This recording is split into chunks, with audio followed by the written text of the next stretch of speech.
Howdy, lieutenants and economists. The most volatile, evil, disgusting things on the planet, humans. If you have a video request, you can always go to assholeconsulting.com. Yeah, I am gonna charge you, kids. And that is the importance of not fucking up. You are such an asshole!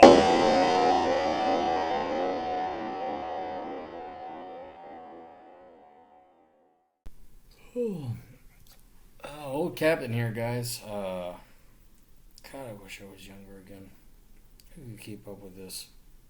You get by in 4 hours of sleep a night, and then go physically exhausting work, physically exhausting, and it just kind of makes you wonder what a pussy I've become. Oh, you got to answer emails and click some buttons and punch a screen. It really, I mean, there's an element of shame that does come with it, but I won't lie to you at the same time either. I just want to go to bed, but I do gotta bang this shit up. So if you have a question, you want a very tired and beleaguered and sunstroke. Maybe I'm sunstruck. Maybe that's what it is. Can you get sunstroke with a helmet on? I don't know. You guys drive across. You know what? Let me tell you a quick little. I'll tell you a quick little story. We'll get to it.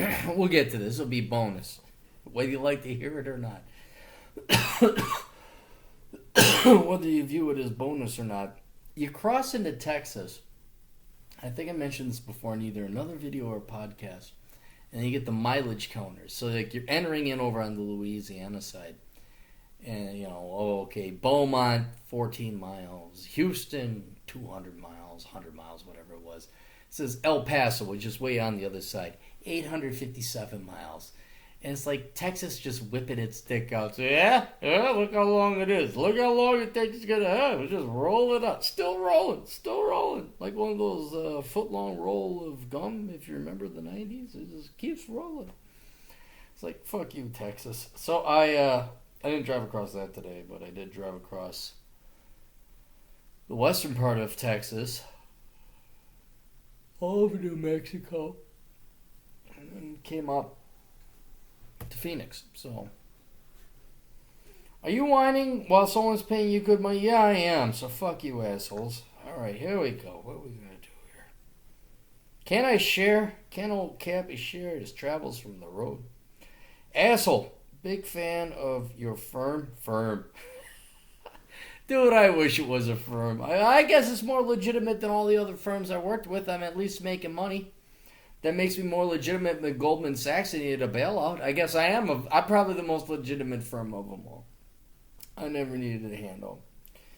Big fan of your firm as I have read the following books. Black Man's Guide Out of Poverty, cool, Worthless, and most recently, Enjoy the Decline. About me, I'm a 42-year-old Navy guy who's hopefully retiring in 6 months or so. Cool, I hope you get your 20 in. I'm single, never married, no kids. I have been on sea duty for the last 12 years, so all I could do on the side was earn my measly AA in general studies. You couldn't get like a bachelor's? Really? I don't know. I guess it depends on the ship you're stationed on. Wish I had read your book years ago. On a good note, I have been able to save $188,000 as of right now. And we'll have approximately $220,000 liquid cash at retirement.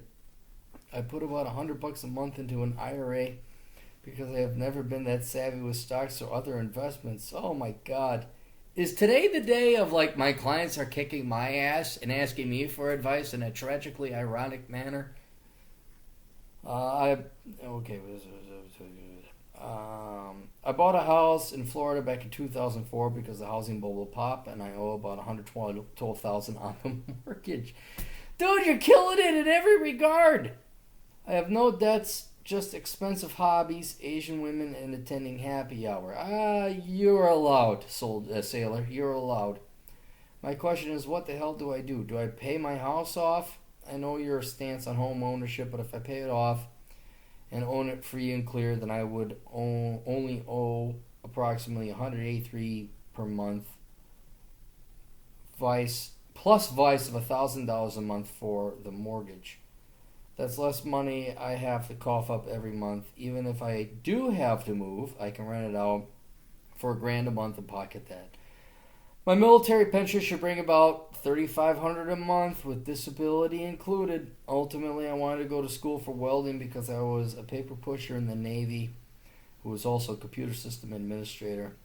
Since I hated that part of the job, I don't want to do it anymore. My goals are to become certified in welding, buy a bike, a boat, cruise the coast, and enjoy the decline. Any other advice you have for an up-and-coming retiree would be great. Thank you for your material. Oh, shit, dude. Fucking hell. It's yours to fuck up. All right, here's what I do. I don't want to delve into too much detail, but there's the rates of return everybody quotes on the internet and the world, and then there's the real rates of return.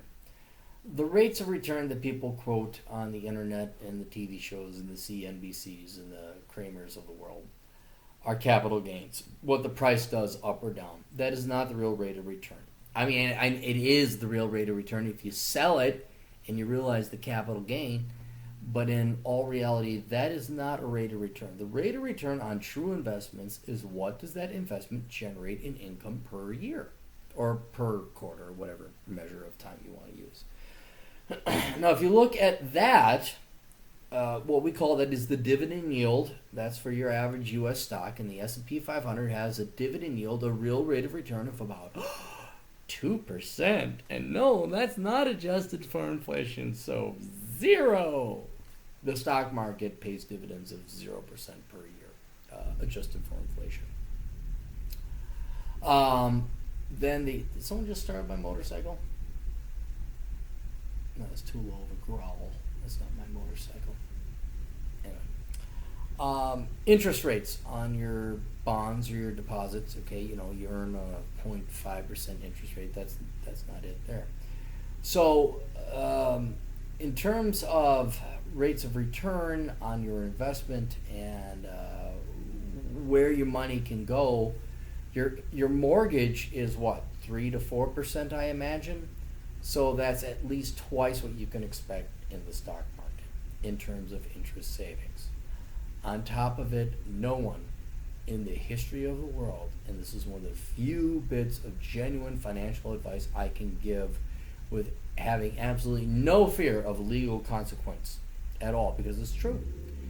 And that is that no person, no government, no entity, no nothing, no corporation, no nothing has ever gotten in trouble paying off their debts early or paying off their debts. None, because it's the antithesis of financial problems. Financial problems are debt. That's what it, that's all the financial. If people just didn't borrow, governments didn't borrow, we wouldn't have financial problems. All financial crises would be gone. There would be no problems. So why not do yourself this courtesy on this planet while you're still alive and not have debt? I would say pay off your debt, not only because it's prudent, pay off your mortgage, but because you're going to have a higher rate of return. And here's the other thing people don't realize about paying off their debts. It's risk-free, because the risk is you. The only risk of that mortgage not being paid is you not paying it. So since you're you and you're not going to fuck yourself over, there is zero risk in this. Technically, your bank deposits should have been wiped out during the financial crisis because the government shouldn't have bailed out those banks. There is no such thing as a risk-free investment except for the debt that you actually owe. So if you owe debt and you pay off an accelerated rate of the principal, that's truly the only risk-free investment out there. So you're saving, again, depends on your interest rate on your mortgage. Let's just say it's 4%. 4% risk-free, that's a damn fine investment. That's a damn fine investment. And I know you get your tax deduction, so don't fucking listen to that bullshit. But yeah, I would just pay off your fucking mortgage, and then what do you got? You got yourself an asset that you own outright. You got to pay some insurance, property taxes, and maintenance. And like you said, you can rent out for $1,000 a month. So that would obviously supplement your income. There's zero risk involved, except for maybe imminent domain or property taxes going up. There's always some risk, but in terms of like you being the mortgagee, there is no risk. That's what I would do. I'd just pay off your fucking mortgage and be done with it. I mean, then you get your $3,500 with pension and disability, which any man can live off. What is 312? That's 40,000 a year. Yeah, easy. Your mortgage is paid for, so you have no more living expense, and all you gotta do is food, clothing, Not even shelter? Dude, you got the VA? Ah, fuck, man. You're fine. You're set. And then, go to welding school. I presume you'd have the GI Bill for that. So become a welder. Please build. Dude, I should actually talk to you about building me a chopper. Because the motorcycle I got is really nice. Don't get me wrong. But I do want something where the handlebars are like right here. I can drive like this.